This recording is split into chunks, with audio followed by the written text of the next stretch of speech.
இந்த துறையை பற்றி நம்ம பல்வேறு முதல்ல திட்டிருக்கோம். ஆனால் எப்படி இருந்தாலும் இந்த துறைக்கு வந்து ரோசம் வருமா வராதுன்றது தெரியாது. அந்த துறை அப்படி ஒரு துறை.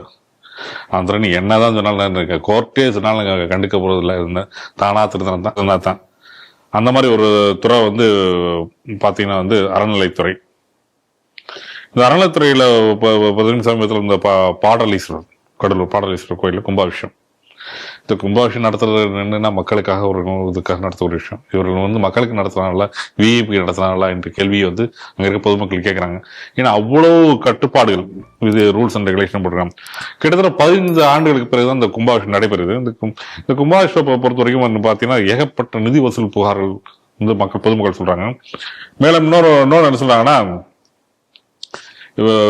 உதாரணம் பாத்தீங்கன்னா திராவிட கழகங்கள் இதெல்லாம் என்ன சொல்லுவாங்கன்னா, பக்தி என்பது சாமானியனுக்கு எல்லாருக்கும் கடவுளுக்கு முன்னாடி சமம் தான் அப்படின்னு சொல்லுவாங்க. ஆனா இவங்க நடத்தக்கூடிய இவங்க அரசியல் ரீதியாக இந்த கோயில் என்ன பண்ணுவாங்கன்னா, அரசியல் பிரமுகர்களுக்கு மட்டும் முக்கியத்துவம், சாமானிய மக்களை வெளியே போறதுன்னு சொல்லுவாங்க.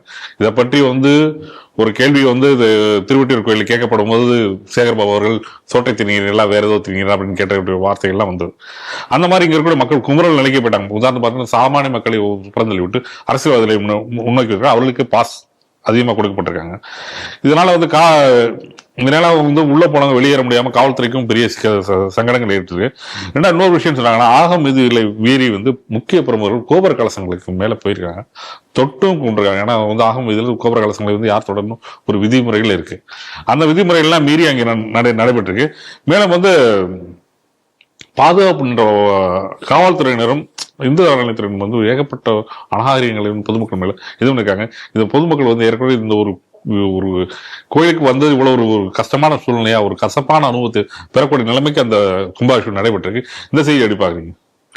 இந்த செய்தியோட நம்ம இந்த செய்தியை நம்ம பார்க்கறதுக்கு முன்னாடி இன்னொரு செய்தியும் நம்ம சேர்த்துல பார்க்க வேண்டியிருக்கு. என்ன அப்படின்னு சொல்லணும் அப்படின்னு பாத்தீங்கன்னா, இப்போ வந்து ஒரு கோர்ட்ல வந்து ஒரு நமக்கு வரவேற்கத்தக்க கூடிய அளவுல ஒரு ஆர்டர் ஒண்ணு வந்திருக்கு. ஏற்கனவே என்ன பண்ணிருந்தாங்க, இந்த தமிழக அரசு என்ன பண்ணிட்டாங்க, கோவில் நிலங்களை வந்து அதாவது ஆக்கிரமிப்பாளர்களிடமிருந்து கோவில் நிலங்களை எல்லாத்தையும் மீட்டெடுக்கிற நிலங்களை எல்லாத்தையும் இவர்களை வந்து பத்திரப்பதிவு செய்வதாக இவர்கள் வந்து ஒரு அரசாணை வெளியிட்டிருந்தார்கள்.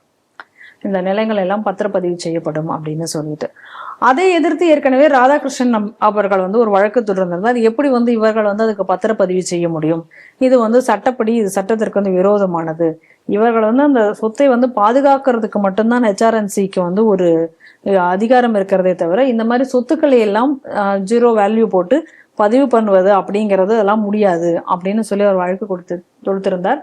அதுல வந்து இன்னைக்கு நீதிமன்றம் ஒரு இடைக்கால தடை உத்தரவையும் இன்னைக்கு கொடுத்திருக்கிறது. இதெல்லாம் வந்து ஒரு எந்த அத்தாரிட்டில வந்து இவங்க இதை பண்றாங்க, எப்படி உங்களால பண்ண முடியும்? ஆக்சுவலி ஓனர் யாரு கோவில் அந்த சொத்துக்கு? அந்த இறைவன் தான் அந்த சொத்துக்கான ஓனர். அப்படி இருக்கும்போது இவங்க எப்படி இவங்களா ஒரு பத்திரப்பதிவு எது பேர்ல பண்ணுவாங்க? அப்ப என்ன ஹெச்ஆர்என்சி பேர்ல இவங்க எல்லாம் பண்ணி வைப்பாங்களா? எப்படி அதை செய்ய முடியும் முதல்ல இவர்களால?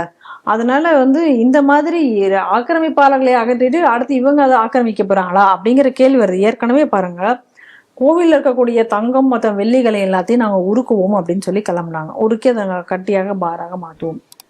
அப்ப இதை பத்தின விமர்சனங்கள் இதெல்லாம் எழுந்த பொழுது இதெல்லாம் வந்து சும்மா இருக்கிறது, இதையெல்லாம் உருக்கி தங்க கட்டியாகவோ வெள்ளி கட்டியாகவோ மாற்றி இதையெல்லாம் நம்ம வைத்தால் இதன் மூலமாக நிதி வருவாய் வரும், அப்படினால்தான் அதுக்காக தான் நம்ம வைக்கிறோம், இதை எல்லாத்தையும் வந்து நம்ம வந்து அதற்குன்னு அது டெபாசிட் மாதிரி நம்ம பண்ண முடியும் அப்படின்னு எல்லாம் ஒரு கதை விட்டாங்க. ஆனா யாருக்காவது தெரியுமா எவ்வளவு தங்கம் உருக்கப்பட்டது, எவ்வளவு வெள்ளி உருக்கப்பட்டது என்று? பல கோவில்கள்ல இவங்களுக்கு வந்து நகைக்கான ஒரு ரெஜிஸ்டர் இருக்கு, அந்த ரெஜிஸ்டரே கிடையாது அப்படின்னு சொல்றாங்க. முறையாக அதெல்லாம் பின்பற்றது இல்லை. அப்ப எவ்வளவு தங்கம் உள்ளே வந்தது, எவ்வளவு வெள்ளி வந்தது, அதற்கான கணக்கு வழக்குகள் எங்குமே கிடையாது. அப்படிங்கிற பட்சத்துல இந்த மாதிரியாக எவ்வளவு உருக்கினார்கள், எவ்வளவு அந்த கொடுத்த நகை தான் உருக்கப்பட்டதா, அதுல எவ்வளவு உருக்கப்பட்டது, இந்த மாதிரியான எந்த ரெக்கார்டும் இல்லாமல் அது ஒரு பக்கம் கொள்ளை போய் கொண்டிருக்கின்றன என்ற குற்றச்சாட்டை ஏற்கனவே வைக்கிறார்கள். நிலத்துல இப்படி சரி இதெல்லாம் தான் போச்சு அப்படின்னு சொன்னா, கோவில்ல ஒரு கும்பாபிஷேகம் அதுவும் இந்த கும்பாபிஷேக முறைகேடு அப்படின்னு இருக்க பாருங்களேன், அது மாதிரியான ஒரு முறைகேடு எதுலையுமே பண்ண முடியாதுன்னு நான் நினைக்கிறேன். அது வந்து பயங்கர டெக்னிக்கலா இவங்க பண்ணிட்டு இருக்காங்க. அது சொல்லவே வேண்டாம், அந்த துறையினுடைய அமைச்சர் வந்து புத்திசாலித்தனமாக என்னெல்லாம் பண்ண முடியுமோ அவர் பண்றாரு. மிக வேகமாக அதை எப்படி சமாளிக்க வேண்டும் என்ற டெக்னிக்கும் அவருக்கு தெரியும். அதனால அதை திறமையாக அவர் செய்து கொண்டிருக்காருன்னு தான் சொல்லணும். அதுல எனக்கு தெரிஞ்ச இந்த கும்பாபிஷேகம்ங்கிறது கலெக்ஷன் கமிஷன் கரப்ஷன். இதை தாண்டி அங்க வந்து கும்பாபிஷேகத்துக்கு ஒன்றும் பெரிய வேலையெல்லாம் கிடையாது. ஏன்னா நீங்க இந்த கும்பாபிஷேகம் நடக்கிற மெத்தடெல்லாம் பார்த்தீங்கன்னா உங்களுக்கு அது புரியும். பல கோவில்கள் பாருங்க, இவங்க நாங்க தான் ஆன்மீக புரட்சி ஆச்சு, இத்தனை கோவில்ல நாங்கள் கும்பாபிஷேகம் பண்ணிட்டோம் அப்படின்னு இவங்க சொல்லக்கூடிய அதே ஆட்கள் நம்ம ஒரு லிஸ்டே போட்டு ஸ்ரீ டிவியில அதை பத்தி நம்ம வந்து விளக்கமும் சொல்லி கேள்வியும் கேட்டிருந்தோம். ஏன் இந்த கோவில்களுக்கெல்லாம் நீங்கள் இன்னும் கும்பாபிஷேகம் செய்யவில்லை? ஏன்னா பல ஆண்டுகளுக்கு முன்னாடியே பாலாலயம் எல்லாம் செய்து வைக்கப்பட்டு அந்த கோவில்கள்லாம் ஏன் நீங்க இது வரைக்கும் கும்பாபிஷேகம் பண்ணல? அதுக்கான காரணம் சொல்லணும்ல. அவ பெரிய பெரிய கோவில்கள் இந்த திருப்பணியே முடியாம ஏன் அவசர அவசரமா கும்பாபிஷேகம் பண்றீங்க பல இடத்துல? கும்பாபிஷேகம் என்றால் முழுவதுமாக திருப்பணி முடிஞ்சதுக்கு அப்புறம் அதற்கான கரெக்டான நாளை பார்த்து கும்பாபிஷேகத்திற்கான தேதி குறிக்கப்பட்டு அதற்கு பிறகு கும்பாபிஷேகம் என்பது செய்யப்பட வேண்டும். கும்பாபிஷேகம் செய்து அடுத்து வரக்கூடிய 48 நாட்களுக்கு மண்டல பூஜை என்பது செய்யணும். அந்த மண்டல பூஜை செய்யக்கூடிய நேரத்துல கோவில்ல வந்து இந்த மாதிரியான பணிகள் எதுவும் செய்யக்கூடாது என்பதெல்லாம் ஆகமத்தில் இருக்கக்கூடிய விதிமுறைகள். இன்னைக்கு அப்படியா நடக்குது ஒரு கும்பாபிஷேகமோ? தென்காசில எல்லாம் நடந்துச்சு. காசி விஸ்வநாதர் கோயில்ல நம்ம பாக்குறோம். ஐஐடி ஃபுல்லா வந்து ஆய்வு பண்ணி என்ன சொல்லியிருந்தாங்க, இந்த கும்பாபிஷேகத்தை நடத்துவதற்கு யோக்கியதையே இல்லை, அவ்வளவு மோசமா இருக்கு, எந்த பணியும் ஒழுங்கா நடைபெறவில்லை, முழுமை பெறவில்லை நாங்க. ஆனா அதையும் தாண்டி அங்கே வந்து கும்பாபிஷேகம் என்பது நடந்தது. கும்பாபிஷேகம் நடந்து முடிஞ்சு கொஞ்ச நாள்லயே அந்த 15-20 நாளே கோபுர கலசம் தரையில விழுந்தது. யார் தலையா விழுந்திருந்து ஒரு உயிர் பலி நடந்திருந்தால் அதில் யார் பொறுப்பேற்பார்கள்? அறநிலையத்துறை பொறுப்பேற்குமா? சேகர் பாபு பொறுப்பேற்பாரா? யார் பொறுப்பேற்பார்கள்? இப்படி ஒரு கோவில்லையுமே பிரச்சனைகள் தான். இப்ப இந்த கோவில்லையும் பாருங்க என்ன சொல்றாங்க அப்படின்னா, ஆகம விதியை மீறி வந்து கோபுர கலசத்தை தொட்டு இருக்காங்க அப்படின்னு சொல்றாங்க. அது தவிர வந்து இந்த பாஸ் வழங்கினதுல இந்த பாஸ் வழங்கின முறைகேடுன்னு பாத்தீங்கன்னா அது எல்லா கோவில்லையும் இது காமன் ஆயிடுச்சு. இன்னைக்கு இது எல்லா கோவில்லையும் இப்ப இது காமன் ஆயிடுச்சு. நம்ம பார்த்தோம் ஸ்ரீரங்கத்துல வந்து பாச வந்து போலி பாஸ் வெளியில வித்ததை பார்த்தோம். திருச்செந்தூர்ல நடந்ததை பார்த்தோம். சோ இந்த பாஸ் விற்பனை அப்படிங்கிறது எவ்வளவு போலித்தனமாக நடந்து கொண்டிருக்கு அப்படிங்கிறத பார்த்தோம்.